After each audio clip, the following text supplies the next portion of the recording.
All right, welcome back, Bears Nation podcast. It is Wednesday, December 20th, and nothing matters anymore, but we're still here. And the Bears are laying more than a field goal against a National League football team, which I'm not sure how I feel because I'm not sure the Bears should be favored by that much over anybody ever.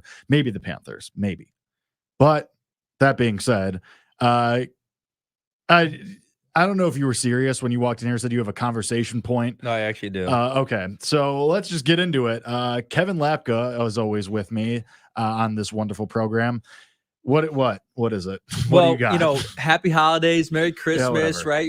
We're not gonna Yeah, we probably won't do a post game on Christmas. Correct. Right. So we got a lot of listeners, man, who we appreciate. I was gonna and do love. it at the end. Okay, but okay, fine. All right. Well, anyway, Christmas Eve game. We're gonna get to that in a second. There's just a really interesting conversation about Justin Fields. I want to piggyback off of when we had our conversation last episode and really every episode about what to do with Fields and Caleb Williams and the draft and everything. And it's just something that I don't think a lot of people spend a lot of time on. And it's just a lazy take. And I was talking about it with my dad in the car. I was like, I think we got to talk about this. So like the conversation you hear a lot about the justification for drafting Caleb Williams is reset the contract clock. Reset the contract, right? Like don't allocate all of this money to Justin Fields. And I think the assumption is that if you retain Fields, you have to give him a Daniel Jones-esque contract, which I don't think is the case. And if you look at the Daniel Jones contract, right, you're talking about something, I think, what I want to say 160 for 4 years, but I don't think the guaranteed money was like that crazy. But anyway, 4 years, $160 million. They had just won a playoff game. They believed in what they had with Brian Dable and the two of them and what they had built. It was more logical at the time for them. It was more warranted to give him a contract extension. Although we know Justin Fields is a better player than Daniel Jones, I think anyone objectively could probably tell you that.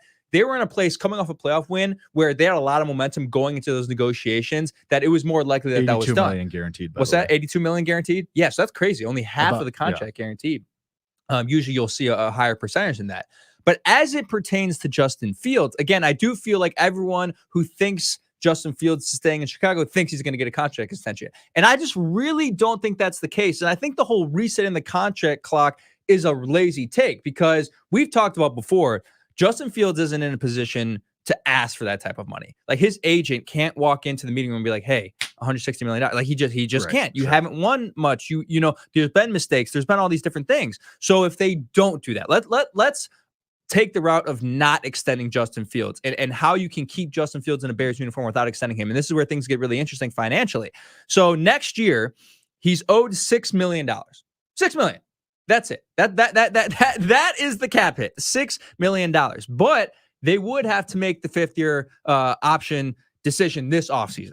They have to pick up that fifth-year option, and you're probably looking at like $25 million for that in the fifth year because it's based off of Pro Bowl selections and the amount of time playing on the field. So obviously he's played a ton, but he hasn't had a Pro Bowl selection. Mm-hmm. So he's not going to earn what the franchise tag dollar would be. Like if you're Justin Jefferson, you would earn at the fifth year option, whatever the franchise, like, because he's been to Pro Bowls. He's played all the time. Like he's going to earn the highest dollar value. Justin Fields won't. So you're probably looking like I estimate about $25 million.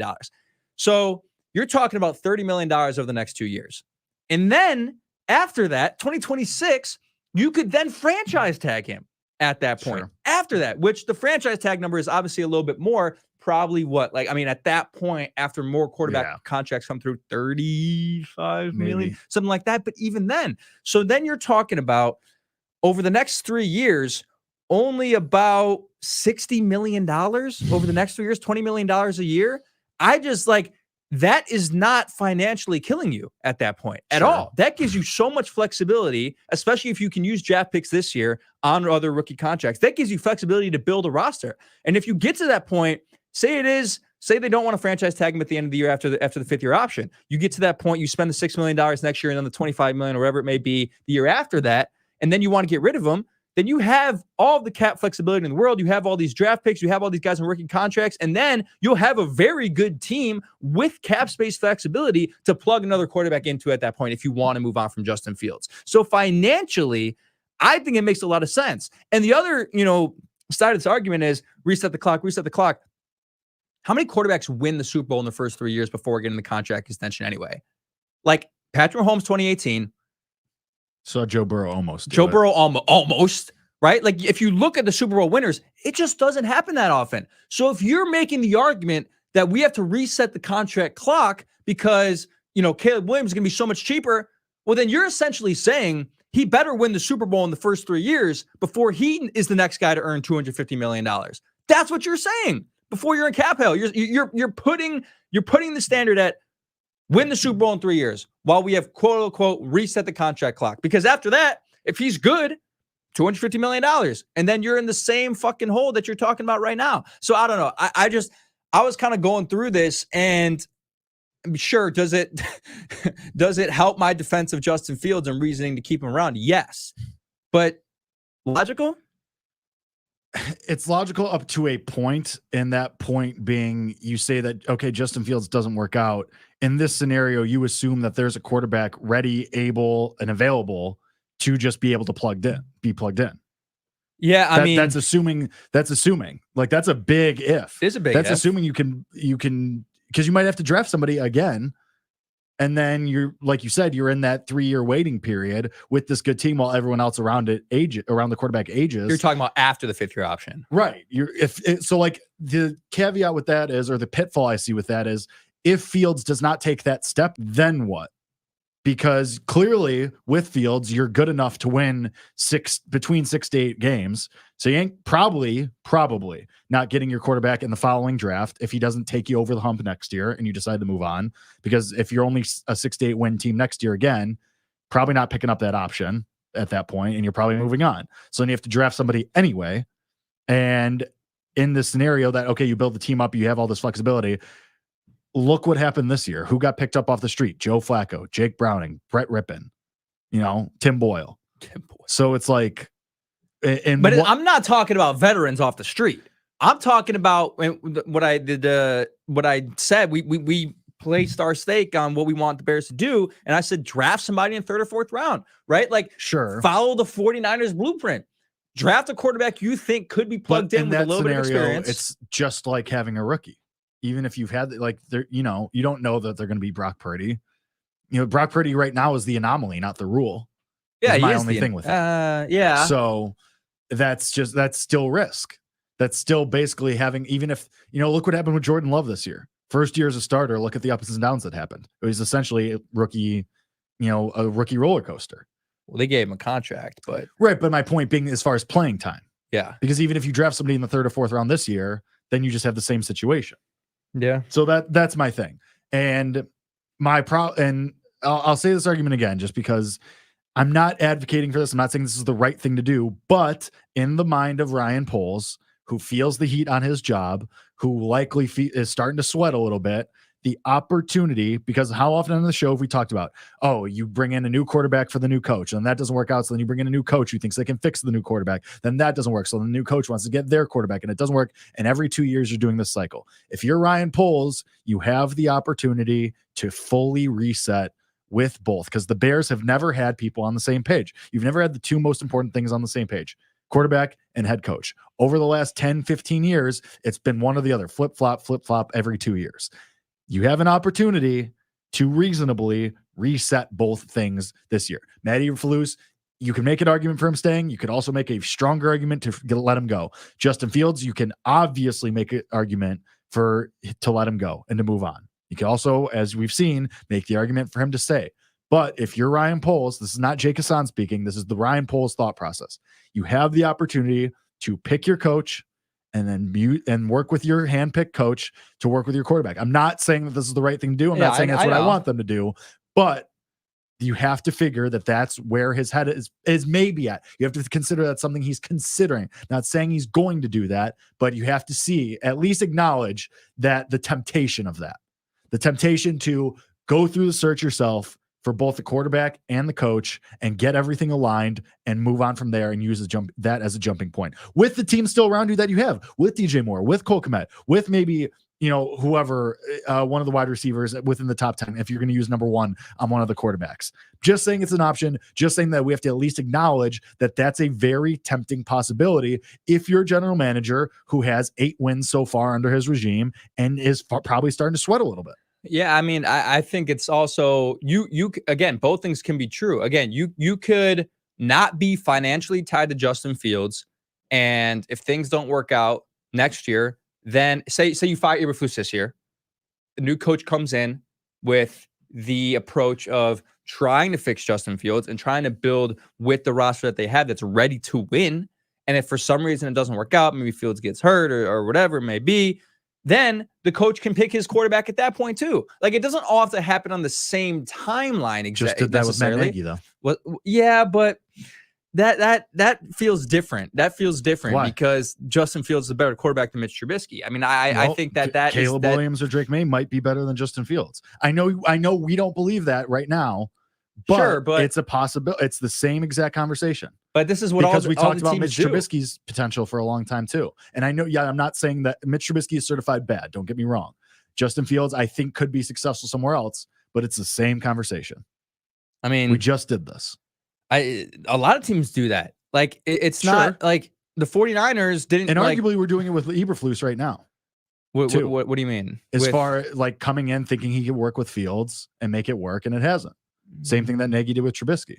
Yeah. So again, that's where the temptation of fully resetting and getting everything aligned on the same clock might be tempting and might be something that looks good to Ryan Poles.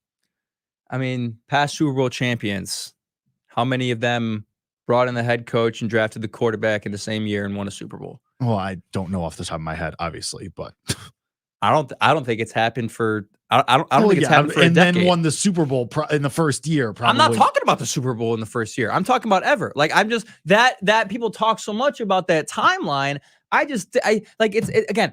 There's no perfect way to build a football team. Sure, there's just not. I mean, there's a lot of luck associated with it. There's a lot, right? There's no perfect way to do it. And again, we're so married to the idea of bring in the head coach and the quarterback as the nucleus and build around it instead of building around it and then bring in, like, maybe that's not the case for the head coach, but that definitely can be the case for the quarterback. Sure. And again, you're probably going to see it next year wherever Justin Fields ends up. Right. And just like all the teams that are good right now, like the Eagles, the 49ers, the Cowboys, the Chiefs, right? All four of those teams, just the four out the top of my head, all had good teams and brought in a quarterback, let them sit for a little bit, came in and were successful.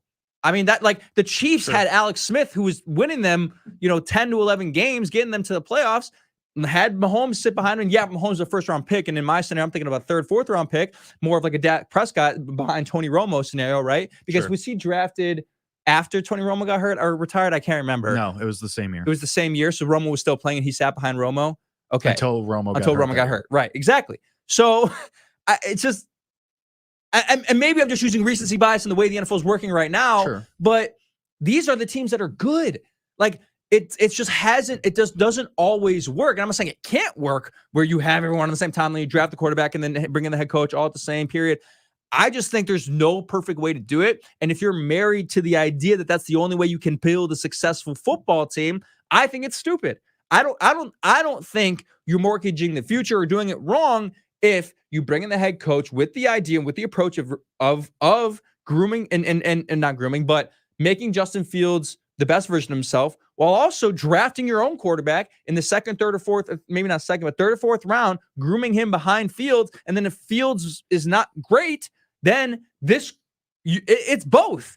The head coach drafts the quarterback. It's not Caleb Williams, it's not Drake May. Right. But what do we know about quarterbacks? It doesn't have to be those two guys for them to be good. Well, it comes down to their evaluations. It comes down to Poles' evaluations and assuming Matt Eberflus gets fired, maybe he doesn't, but if Matt Eberflus gets fired, it comes down to those evaluations of how much higher do Ryan Poles and insert head coach name X have Caleb Williams and Drake May over that next tier, over those third, fourth tiers, or how high or how high is Caleb Williams over Drake May? How high is Drake May then over JJ McCarthy and Bo Nix? How high are those guys over whoever?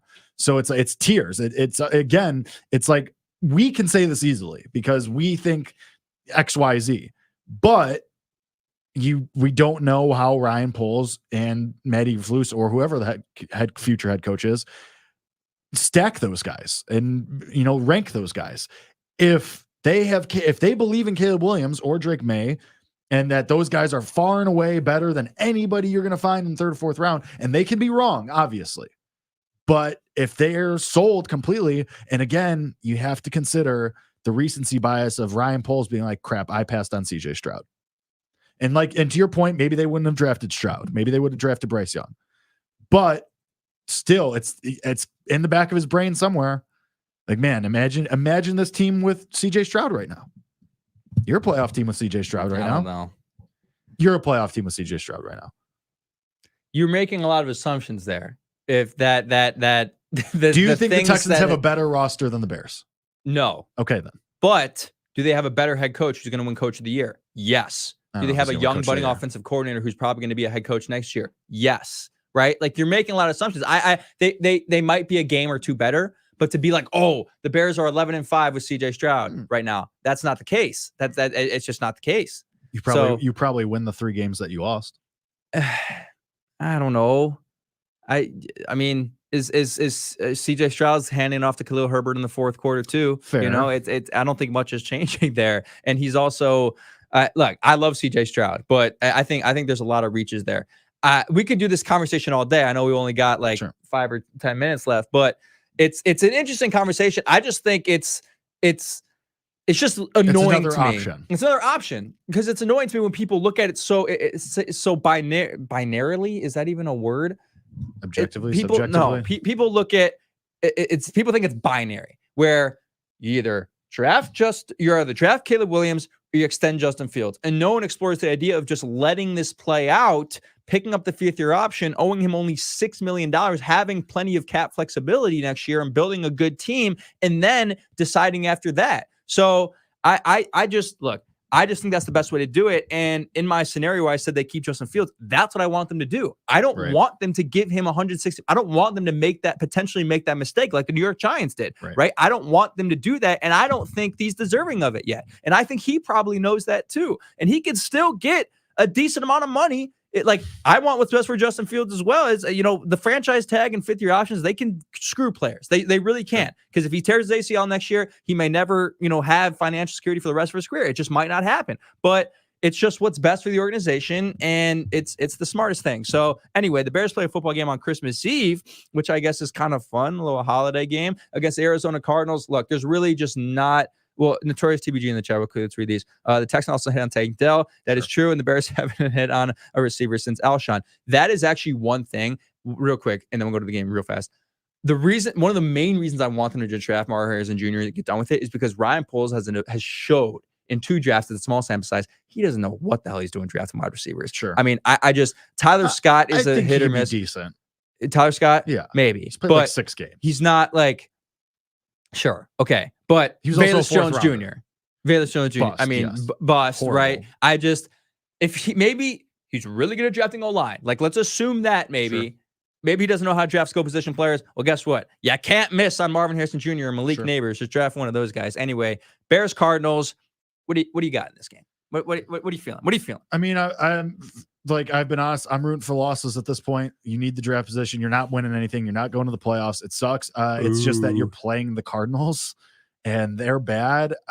If this game was going to be 20 degrees and brutal, then I would say that the Bears win this game easily. But it's supposed to be 45 and not that bad, which kind of makes me think that Kyler Murray might be able to cook a little bit. I still like the Bears defense. Obviously, I think that they're better than this Cardinals offense, but I think it'll be close. I think the Cardinals cover. I think they cover the 4.5. I don't think the Bears can be more than a field goal against anybody, but I think it's just going to be one of those classic Bears rip out your hair. It's just going to be a gross game that you hate yourself for watching. That was last week. Exactly.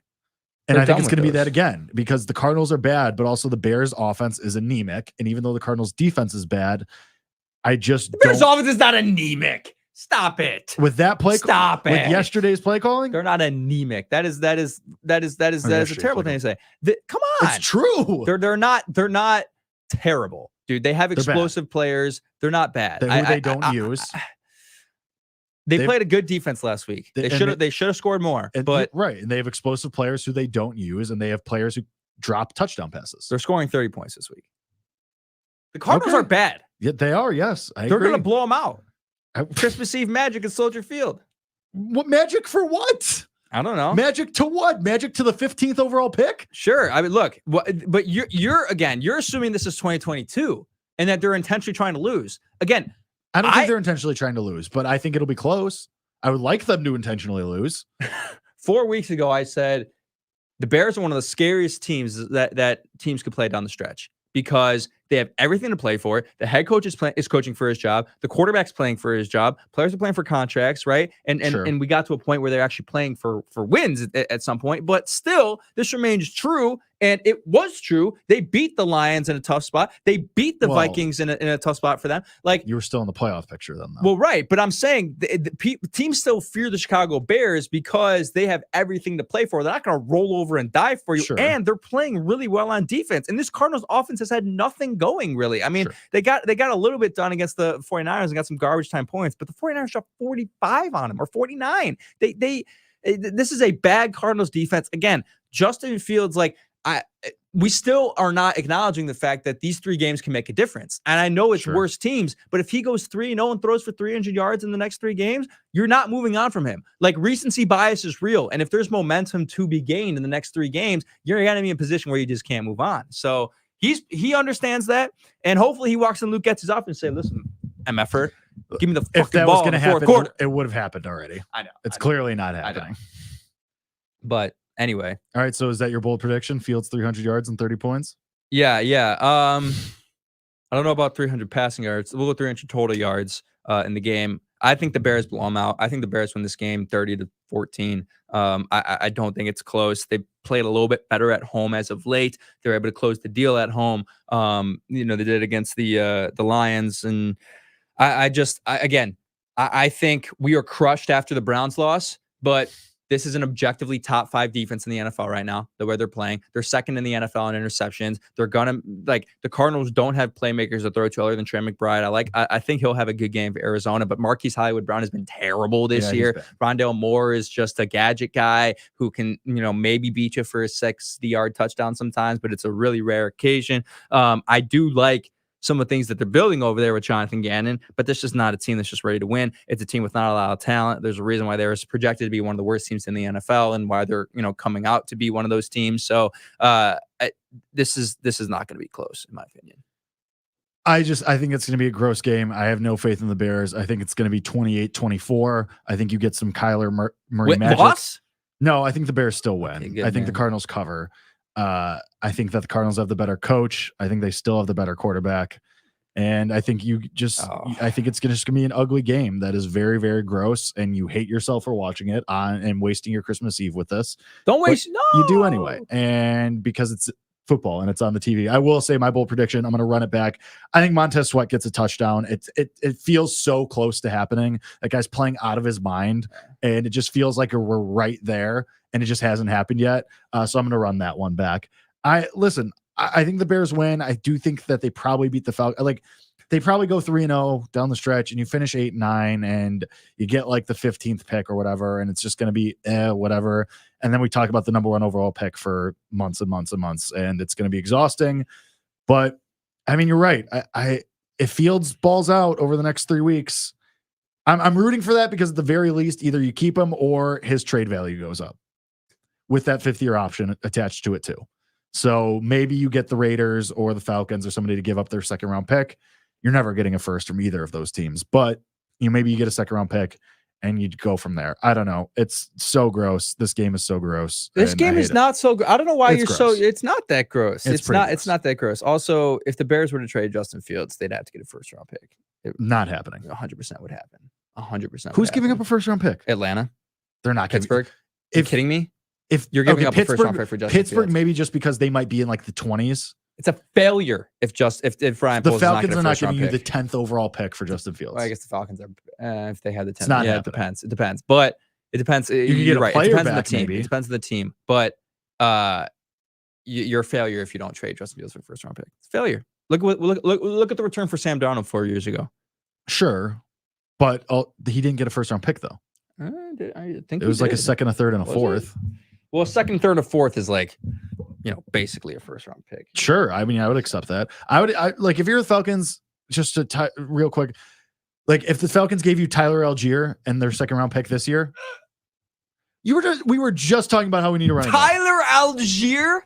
Stop We need a running back. Stop it. And get out of here. And the second round pick. That's the most disgusting thing I've ever heard. Who else Tyler Algier? Who else would you want from the Falcons? No one. Bijan.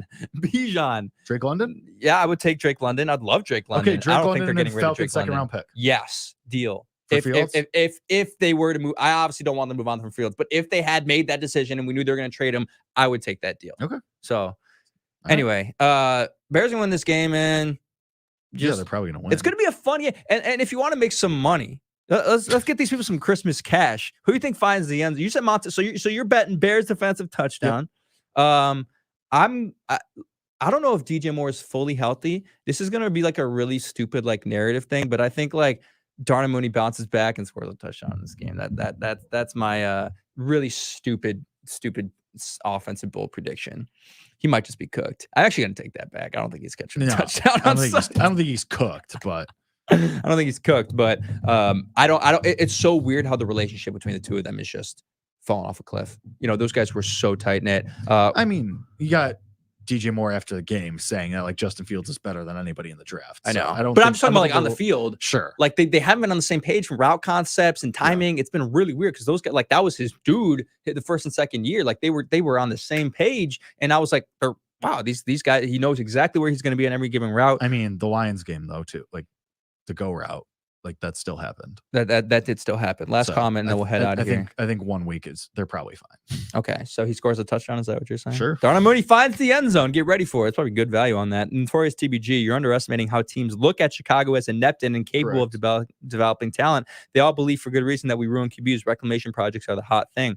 I think what he's trying to say there is like, other teams who would be trading for Justin Fields know his value and his worth and know that the Bears ruin him and would thus be willing to give up higher value for him. Or they try to lowball you because you don't value him properly. Could go either way. Maybe. I don't know. Anyway, we got to get out of here. All right, we'll be back next Wednesday. We will be off for Christmas, but we'll be back next Wednesday to recap this game and preview an equally gross Falcons game. Desmond Ridder or Tyler Heineke. Can't wait. Heineke. But, well, for now, because they haven't flip-flopped before this season. Yeah, for sure. All right, but everyone, all the listeners, all the viewers, you guys are the best. Very happy holidays to you guys. We appreciate you. We will see you a week from now. Until then, happy holidays. Stay safe. And as always, bear down. Bear down.